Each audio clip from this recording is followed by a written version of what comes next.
Ask him to. Can you guys hear me? Yeah, we can. Good? All right, wonderful. Thank you. Okay, so we're going to switch gears from tendons to nerves, and I'm going to show you how I scan them. And right off the bat, I will tell you that this is not the way I scan it back at home. I don't sit across from the patient. We actually have the patient on sitting at the stretcher the way Raquel is, but I'm actually at the end of the stretcher, so I'm perpendicular to the patient. That's just the way I like to scan them. And particularly if you're going to do an injection where you're coming in crossways to the nerve, I like to be coming this way, so I'm just going straight across as the patient is facing this way, and I'm coming at them this way.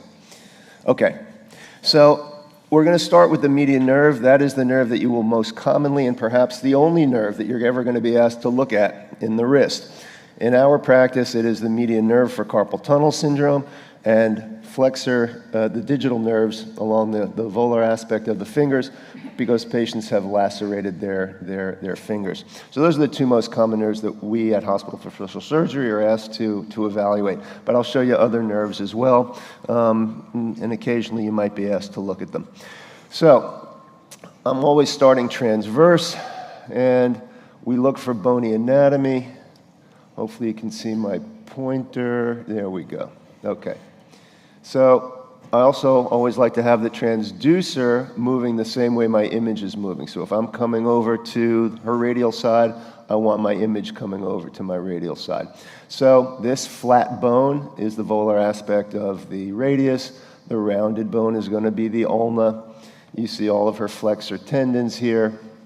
And if I come up the forearm a little bit, and you always want to start proximal to the crease. I'm trying to look to see how it looks on that image. So you can see that here is her wrist crease, and my transducer is proximal to that. And so you see superficial and deep flexor muscles, and that is her median nerve, okay? Has a bright or echogenic epineurium surrounding it. It should have a nice fascicular architecture. And you can change your depth so that you make the nerve your center of attention. And again, you can see the nice fascicles within it.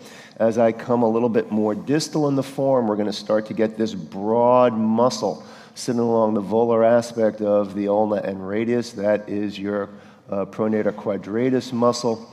And so when we're asked to evaluate the median nerve, we have 12 or 14 hand surgeons. So when we evaluate the median nerve for carpal tunnel, we're measuring the nerve diameter in 3 different locations. And Dr. Nacy is going to give you a talk after I do this demo, and he's going to discuss carpal tunnel syndrome and median nerve assessment. But we're asked typically to measure the nerve in 3 different spots. So one is here at the level of the pronator quadratus muscle, and you would just use we do it on PACS rather than on ultrasound, because we can freehand it with PACS as opposed to just getting a preset elliptical on the ultrasound machine itself. And you just want to look at that. Okay, so as we come down, I also want to point out one little thing, which is right here. This nerve is going to give off a little branch called your palmar cutaneous nerve. The only reason to know about that is because in patients who have carpal tunnel release, occasionally that palmar cutaneous nerve will get injured. So we've had a couple cases over the last several years where patients after carpal tunnel release had numbness or paresthesias in the palm of their hand. That was because of injury to the palmar cutaneous nerve. So right here as I'm scanning, here's her median nerve, and right about here you can see just a little bit of budding. That becomes her palmar cutaneous nerve. Now in Raquel's case, this nerve is coming off proximal to her transverse carpal ligament, so if she were to have a release, I don't think there'd be any problem. But there's a lot of anatomic variability in where this nerve comes off, and so if it comes off more distal in the wrist, in the region of the transverse carpal ligament, which is what they're going to be releasing, it can be injured. All right, so anyway, as we come down, notice that the median nerve is going to take a more superficial course. So it's now passing from between the superficial and deep flexor tendons to become more superficial. Notice the anatomy right here. That's her FCR tendon. But notice this tendon right here. That is her palmaris longus. She has a very nice, prominent palmaris longus. The surgeons, at least in my institution, want the palmaris longus to be at least 3 to 4 millimeters in width. to make it suitable for transfer, but look at the relationship between the palmaris longus and the median nerve. I can't remember which of the previous speakers flashed up a header from an article talking about inadvertently harvesting the median nerve when they were trying to get the palmaris longus, and you think, oh, that never happens. We've had 2 cases of that. Luckily, from outside institutions that came to us for definitive repair and nerve transfer to repair it, but it does occasionally happen. It's a horrible injury, but you can see why. The palmaris longus is here, and that's anatomically inconstant. And so if you have a surgeon that's not quite savvy and they think, oh, this is it, they wind up harvesting the median nerve, not realizing that there is no palmaris longus. Okay, so as we come down more towards the wrist crease, as you can see, I hope, on that image, notice also that I'm rocking my transducer back and forth. The nerve fascicles are not quite as anisotropic as the tendon fibers. The tendon fibers are more tightly bound to each other, and so they exhibit anisotropy more than a nerve will. But you can use that to your advantage to know what is tendon and what isn't tendon and what's nerve, and that's the nerve right there. Wiggle your fingers for me a little bit. Raquel, just wiggle your fingers. Good. And you can see as she's doing that these are moving. Notice that the nerve doesn't move much. I will tell you that in the early days of ultrasound in the early 90s, when people were writing about carpal tunnel syndrome, they talked about restriction of nerve motion during finger flexion. It's complete BS. There's no way to quantify that. Basically, you can look in carpal tunnel syndrome just to make sure you don't have tenosynovitis or a mass. Those are incredibly rare as causes of carpal tunnel syndrome. All right, as we come down now into the proximal aspect of the wrist, again, you'll have some landmarks. That's the FCR. We're now starting to see the rounded portion of the proximal pole of the scaphoid. Here is the nerve.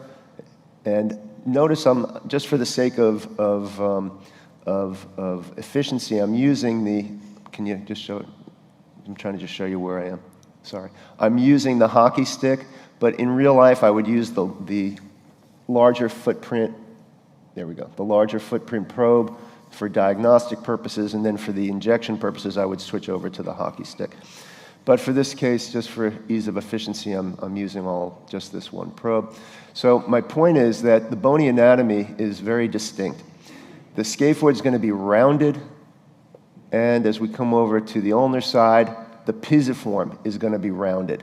Those 2 rounded structures are what tell you you're in the proximal aspect of the carpal tunnel. Notice this thick band of tissue coming across. Comes from the scaphoid down beneath the pisiform to the pisoquadrigeal region. That's your Guillaume's canal, but this thick ligament, some people call it the flexor retinaculum, we call it the transverse carpal ligament. That is what encloses the carpal tunnel, and that is what gets released in carpal tunnel syndrome. I haven't seen any anatomic papers regarding how thick this normally should be. I'm sure they're out there. In my experience, normal is about 0.4 millimeters. You just measure it from here to here, and that's one of the other measurements that our surgeons want to know, is how thick the transverse carpal ligament is. In cases of carpal tunnel, you're going to see these things being 0.7, 0.8 millimeters. I've seen them as thick as 1.2 millimeters. So that's just something to look at. Again, notice the echogenic fibrillar appearance of the nerve, the nice echogenic epineurium. And as we come more distal to the distal carpal tunnel, notice the change in bony anatomy, at least here on the radial side. So proximal pole of the scaphoid is rounded. As we come distal into the next bone, it's the tubercle of the trapezium. That's how you know that you're in the distal carpal tunnel. And now, instead of a rounded pisiform, which was up here, you have this tubercle here, which is the hook of the hamate. So now I know I'm in the distal carpal tunnel. Look what's happening to the nerve. It's starting to split. And again, if you can see on the demo on the right, I'm constantly rocking the transducer to make sure that the nerve stays echogenic as I come down. And now you're going to see, by the way, the transverse carpal ligament goes across the distal aspect of the carpal tunnel as well. So again, tubercle of the trapezium, hook of the hamate over here. And notice that the nerve is starting to split into its different branches. Those branches, by the way, for the thumb, index, middle, and radial side of the ring finger are going to give your proper digital nerves, which we'll look at in a moment. One of the other things that I would always suggest that you do with any nerve, although we tend to look at nerves in the primary plane, which is transverse, we always look at nerves in a long axis plane as well. And so here, if we see the median nerve there and we just turn on it longitudinally, and if Raquel doesn't have carpal tunnel syndrome before the scan, she'll probably have it after. But here you can see the nerve very nicely in the forearm, and it comes down. And when you have compression, this is a nice way to demonstrate it, particularly for the surgeon. Remember that nerves or tendons, vessels, should always get smaller as you go from central to distal. So we expect this thing to get smaller, but if you see that it's thickened here and you see that it's markedly compressed down here, then that's a nice demonstration for the surgeon that's where their compression is. Okay, so that's median nerve. While we're here, let's look at Guillaume's canal. So Guillaume's canal is that fiber osseous tunnel that encompasses the ulnar nerve, and you have the ulnar artery there, and the nerve is right here, smaller than the median nerve.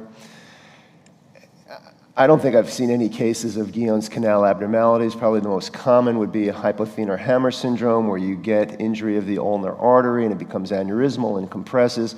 People have written about ganglion cysts in the Guillaume's canal. I've never seen any in the 32 years I've been doing this. Piezotriquetral, which we do a lot of injections of.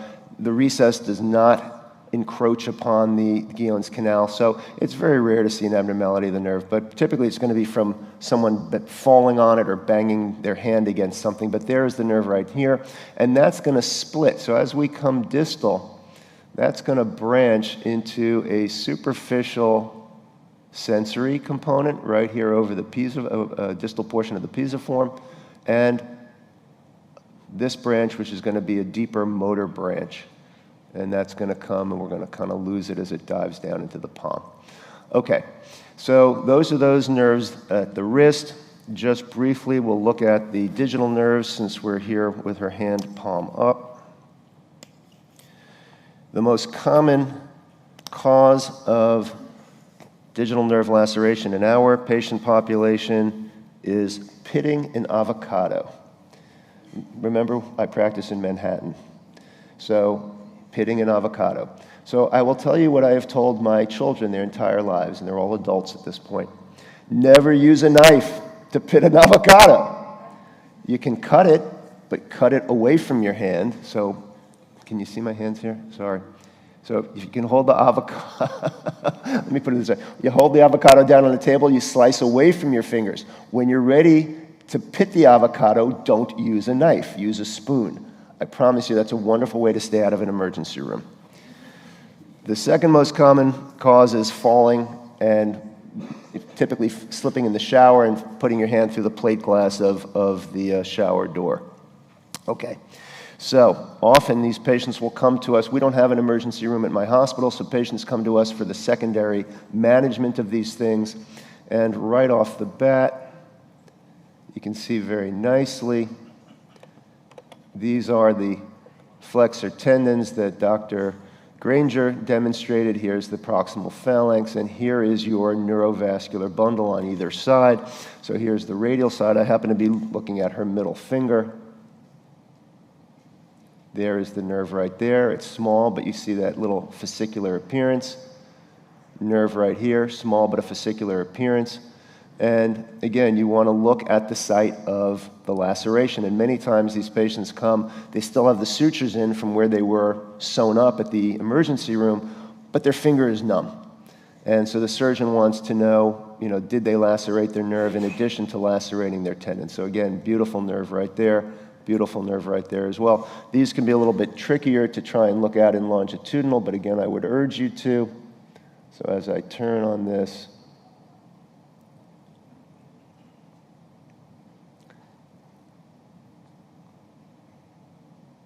you can see some of those fibers. Let me go back. And again, these are the proper digital nerves. So there.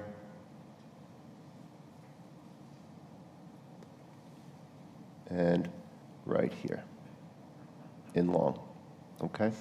All right, we'll finish up with two other nerves that we almost never get asked to evaluate. One of my hand surgeons that sends me a lot of cases for aspiration of ganglion cysts always wants to know about the posterior interosseous nerve. So the posterior interosseous nerve, as you know, starts at the elbow. It is the deep branch of the radial nerve at the elbow.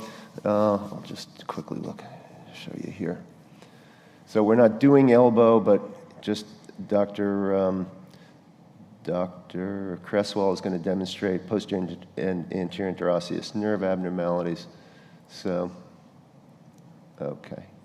So here's the radial nerve. We don't need all that depth.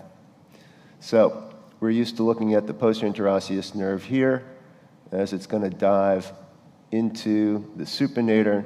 That's right there. So that's the deep branch of the radial nerve. When it exits the supinator muscle in the extensor compartment, we call it the posterior interosseous nerve. That terminates at the wrist deep to your fourth extensor compartment.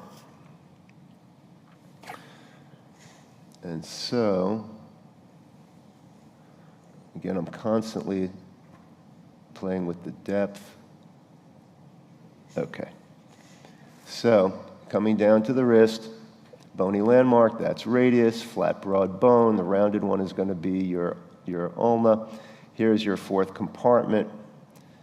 And typically where you're going to see this little dot is right about here at the level of the scapholunate ligament. And the reason that this one surgeon wants to know about the nerve, by the way, that's it, that tiny little dot right there. That's your posterior interosseous nerve, is because when you have a ganglion cyst, which typically lives on the dorsal aspect of your scapholunate ligament, it can sometimes compress that tiny little nerve right there. But that's your posterior interosseous nerve. Okay, so that's that one. The other one to look at, very rarely, I think I've had one case in the last 19 years at HSS that I was asked to look at the superficial branch of the radial nerve in the wrist. So we already said up here in the elbow that the radial nerve divides.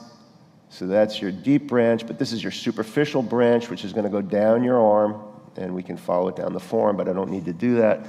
And so down here in the volar aspect of the distal forearm, it's going to actually swing around and become more dorsal. And it's a tiny little nerve, and it wiggles all over the place. So let's see if we can find it.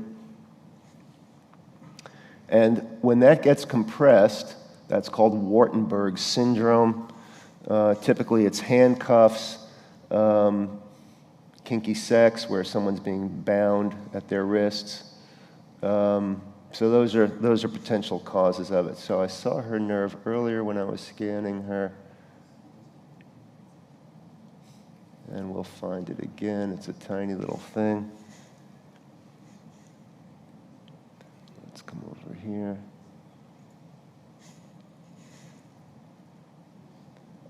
And where are you?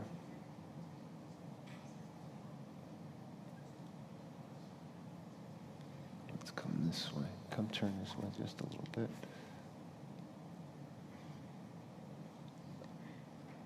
And it can jump a little bit. So, hold on 1 second, come over here. Yeah, I had it a few minutes ago. All right, that's it right there, coming across. Okay, so that's pretty much it. Dr. Cresswell is going to talk to you about interosseous nerve syndrome. Basically, you're almost always looking for the secondary signs of that, which is going to be abnormalities of your pronator quadratus, your flexor pollicis longus, and your flexor digitorum muscles.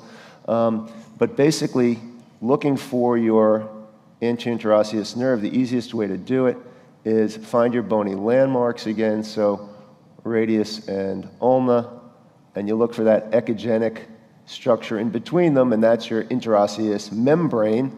The anterior interosseous nerve is going to sit right on top of it, it's often very tiny and not visible, so sometimes you'll look for the pulsating artery next to it instead. I was looking at Raquel before, and I really couldn't see it well, nor do I actually see a pulsating artery next to it, but I think that little echogenic area right there is her interinterosseous nerve. Okay, so hopefully what I've impressed upon you over the last 20 minutes or so is that what you're really going to be looking at for almost your entire career is the median nerve, depending on what your patient population is. Again, for us, it's median nerve and the digital nerves of the flexor aspect of the fingers. All right, thanks so much for your attention.